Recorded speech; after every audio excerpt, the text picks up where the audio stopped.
প্রায় 9.5 বছর পর সেপ্টেম্বর মাসের গত 7 এবং 14 তারিখে অনুষ্ঠিত হয় নবম থেকে দ্বাদশ স্তরে শিক্ষক নিয়োগের পরীক্ষা।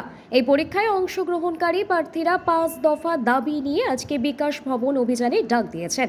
শূন্য পদের সংখ্যা বাড়িয়ে 1 লক্ষ করতে হবে, তাদের ওয়েবার প্রকাশ্যে আনতে হবে, ইন সার্ভিস প্রার্থীদের 10 নম্বরের বাড়তি সুবিধা দেওয়া যাবে না। এই দাবি সহ অন্যান্য দাবি নিয়ে তাদের আজকের এই প্রতিবাদ। দাবি পূর্ণ না হলে আগামী দিনে আন্দোলন বৃহত্তর হবে, হুঁশিয়ারি এই চাকরি প্রার্থীদের।